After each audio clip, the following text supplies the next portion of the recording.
Whether you are a parent or not, you probably know that kids have lots of questions. And tonight's guest has a new resource to help you answer their questions of faith. Julianne Stanz is a best-selling author, speaker, retreat leader, and catechist. She also serves as the director of new evangelization for the Diocese of Green Bay and is a consultant to the USCCB Committee on Catechesis and Evangelization. She's the author of multiple books, including Braving the Thin Places, Celtic Wisdom to Create a Space for Grace. But her latest, soon to be out, still in pre-order, is called The Catholic Parent's Survival Guide, Straight Answers to Your Kids' Toughest Questions. Welcome back to the Busted Halo Show, Julianne Stanz. Thanks so much. It's great to be here with you all. It's always so much fun here. Are you in Green Bay? I am, and it is cold. Well, you know, one person who's not in Green Bay anymore is coming over here to the New Jersey. Mm-hmm. Oh, she gave me the yeah. Don't We do not speak his name.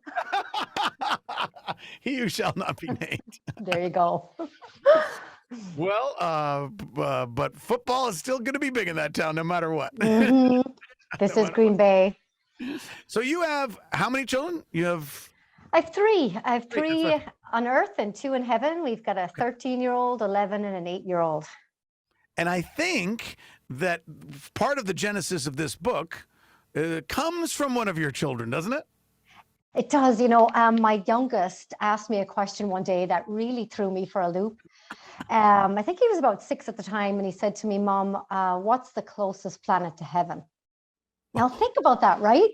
That's a great question. I know.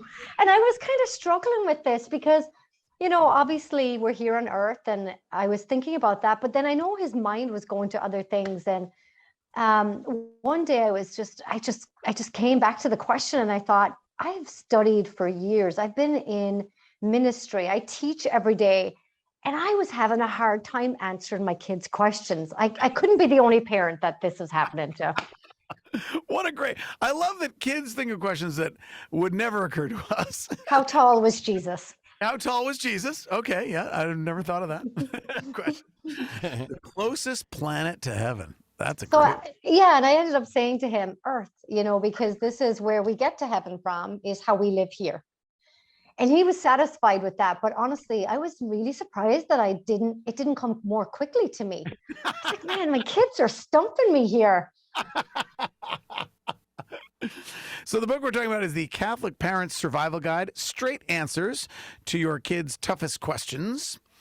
You talk about some basic things, but basic in one sense, complicated in another, like the Trinity, for instance. Mm-hmm. But also, you begin by talking about the parent's role in what St. John Paul II would call the domestic church. Sometimes we think, well, I'll drop my kids off at CCD class, they'll learn all about that. But you plays a very important role on the parents in terms of the education and catechesis of the children. Yeah, absolutely, Father Dave. You know, there's tons of research that bears out this too. You know, parents, we're always talking about who influencers are today and what that looks like on social media, especially with our young people. Parents are like arch influencers. They are the most important factor in the faith development of their kids. And I think for a lot of parents, you know, we bring our kids and we do the things, but the link between how strong your faith is a direct link to how strong your kids' faith is. And so I think we've got to talk about that and wrestle with that more as a church. So it's, while there might be a temptation to, you know, if you're not good at math, have somebody else help them with their math homework, this is a place where it needs to be the mom and dad. Absolutely. And, you know, I took my cue from this. You can probably hear of a little bit of an accent being from Ireland. Yes. Okay. I'm actually just back from being home a couple of weeks ago, but there's this window. It's got this really long name. It's the window of the Holy Family of St. Nicholas Cathedral in County Galway, right? But it's this very Irish image of Jesus making his mother a cup of tea as the Blessed Mother is knitting by the fire barefoot, and Joseph's working on a piece of wood. And that image has stuck with me for years. You know, this is kind of like a normal Irish home. It's every home. It's your home where, you know, parents get up in the morning, give me all the caffeine, and kids are running around. And to me, that was one of the motifs that I kind of carry through the book is you can't give what you don't have, and you can't outsource your faith. You can certainly Faith can be influenced by the presence of wonderful mentors and role models, but what they see and experience in the home is their first experience of church. So we've got to do a better job helping our parents with this. Well, and as I talk to you and looking at you through the Zoom square, and I see you're framed nicely by two Irish saints. We've got a St. Bridget cross and stained glass. What do you have stained glass in your house of St. Patrick? Yeah, it's so funny. I've loved St. Patrick my whole life. I had a kind of a massive moment in my teenage years where I climbed a mountain, St. Patrick's Mountain, Crow Patrick. Yeah. And so for my Barefoot? Did birthday, you do the barefoot? I didn't do it barefoot, and I was shamed by an 86-year-old man who passed me on pilgrimage, walking more quickly at the age of 16. There he was, flying by. I've never forgotten it. Yeah, barefoot. But I love St. Patrick and St. Bridget. And St. Patrick, of course, known for evangelizing the Irish. St. Bridget, especially the Church of the Home.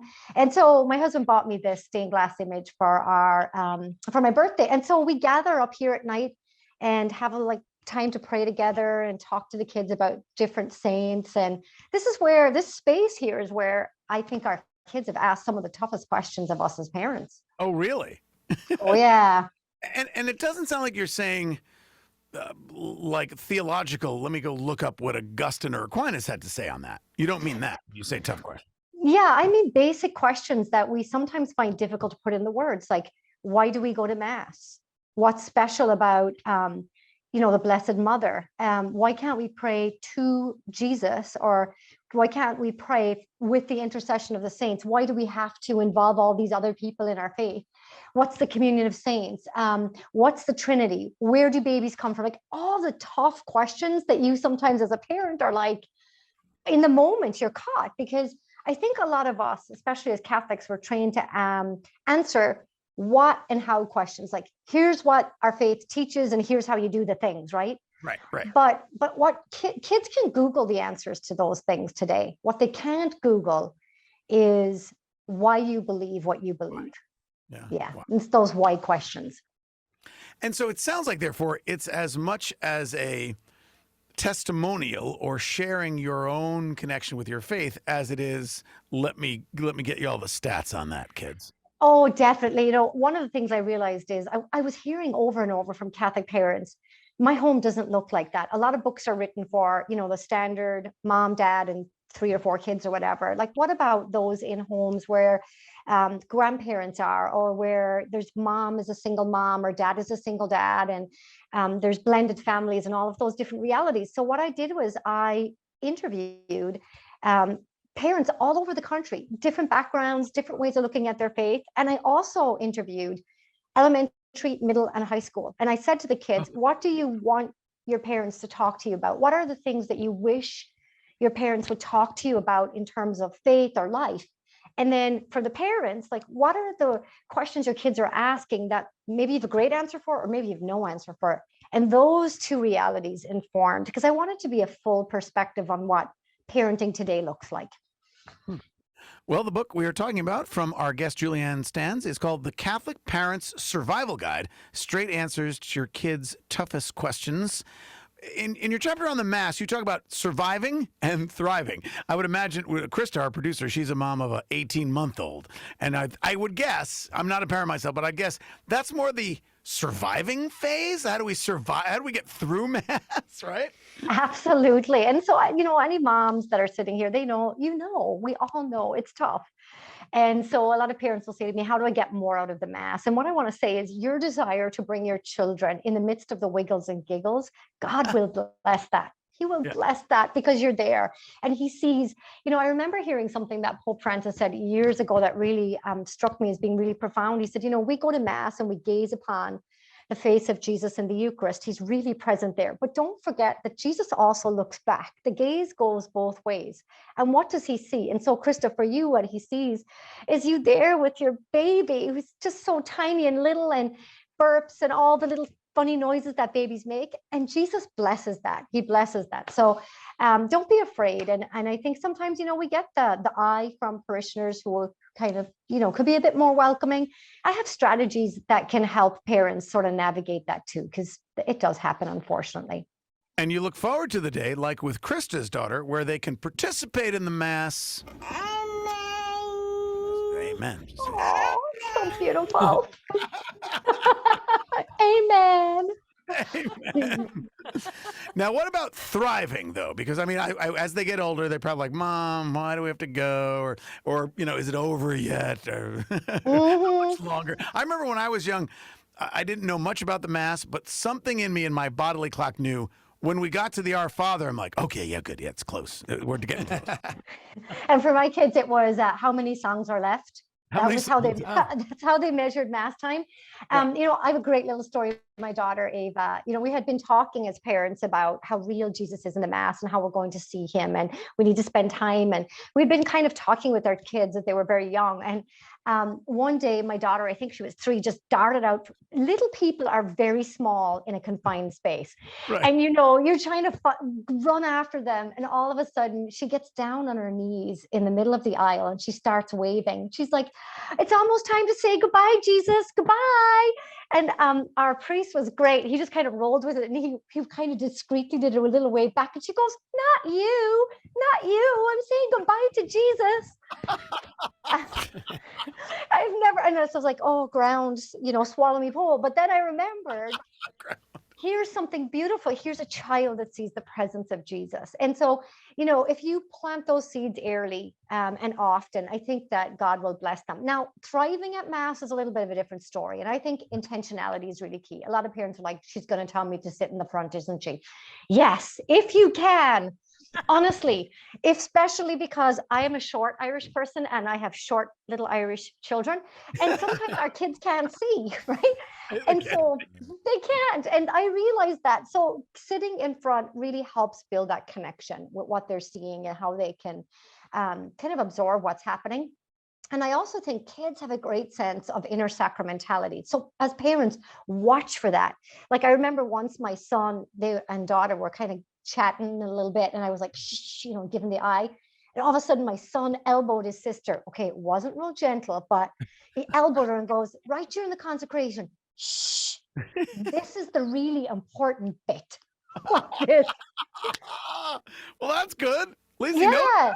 So he knew that as he was growing. So nourish that. Good job, Ian. Yes, you're right. We should be directing our attention. When it gets to the teenage years or the tweenage years, as I call them, that's a little bit more delicate. And I think witness, we need to go to Mass. We just recently had a death in our family. And so our kids and our family talked about that and said, we're going to remember our friend. We're going to stand as part of the communion of saints. We're going there to be reminded and fed by God's goodness. Don't be afraid to talk about what's happening in your life and how much you need God and need the Mass to keep going. That sends a really strong message to young people, especially because the issues with mental health and all of those things are very real for young people today. Well, I can imagine some folks that are listening right now are like, okay, well, Julianne Stanz, sure, the USCCB consults with her about it. She knows how to come up with these things. I don't know what to say, but that's why you give us the book, because you got some of these. True. I could have used your book. It was probably 2 or 3 months ago, and somebody asked a question, which is one of the ones you have in the book, which is, what will we do in heaven? Like somebody asked, it was for asking for a friend, not fakey, but really like their friend or whoever it was, their daughter or son or somebody was like, that sounds boring to me. Just like all the day long floating there and looking at God. I mean, what I do today is more interesting than that. Why would I want to go to that? So I asked a couple of kids about heaven, hell, earth. Those are big things that come up for them all the time. They're very curious about these concepts and, will I see a dog in heaven and all the different things, right? And one of the things that I realize is sometimes how we speak about faith isn't exactly compelling. Like, what are we going to do in heaven? Well, we're going to sit and float on clouds all day. And so I'll say to kids, what do you love about life? And they'll say, "I really love animals and I love my horse." And okay, well, heaven is a state of perfect fulfillment. And whatever you find happiest in life, you are going to be given everything that you need. And who doesn't want that? Now, that's a shift in how you talk about concepts and the experiences around you. But I think as parents, we have to recognize how our language shapes our kids' religious experience. They don't want something that's boring and passive. They want to know, how am I going to engage? Where's the adventure? What does this journey look like? And so I think as parents, we have an opportunity to really craft and shape a really beautiful sense of how our kids long for heaven and what that looks like. My daughter lost her cat Cleo, like the cat passed away. And Yeah. so I remember she's saying to me, Mom, if I need Cleo in heaven, will God provide that for me? And I said, God is a good father. He will give you everything that you need. Yeah. Yeah. You know? But So what a great way to frame it. You know, if that's what's going to give me eternal happiness, will I have that? And the answer is, you correctly theologically said. I mean, we're not going to be lacking anything that we need for eternal happiness. So if that's needed, then that's needed. But that's great that she even was wise enough to ask it that way. yeah, and you know, some parents will say, I apologize about it, but somebody will say, is there a catechism reference to that? Yes. So those are in there too. Okay. Well, the kids will say that? Catechism? Well, no, but for parents, I think it's important. Oh, They're getting well, older, Father Dave. actually, I did have a parent or a young person or two say to me, I really like the catechism. I'm working my way through it. I was like, more power to you. Well, God bless you. After listening to an interview with Julianne Stanz, there's two things I want to do. I want to get her book, Catholic Parents Survival Guide, and I also want to go rewatch The Banshees of Inisherin because I just love the accents. I gotta go hear them. Did you see it? Did you like it? I did. Oh, I loved it until a certain point. Right, until dismemberment started. There you go. But see, I would watch that movie again just for the visuals. They must have shot it on like the 3 days a year that there was sun all over Ireland. It was just 100%. gorgeous. And then just listen to them, those guys talk. I know. If you ever want to go to see that kind of scenery, go to Achill Island, the Aran Islands off the coast of Ireland. Gorgeous. It is exactly what you see. It is just the Aran Islands off the west coast by Galway. Yeah, nice job. Good. I've not been there, but I've seen it. Like, you know, when you're planning a trip, you're like, oh, how do we get there? That takes a day. And go. Perhaps unsurprisingly, we did make it to Galway, which is a bar every 8 feet. So yes, we did cover some of that. Ireland. They tell us about the special, the hoses that bring the Guinness that make it. Yeah, we're like the islands. We'll do the islands tomorrow, I guess. We'll put that in the calendar there.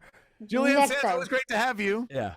Thanks so much. It's so good to be with you. I always enjoy our conversation. Come back again.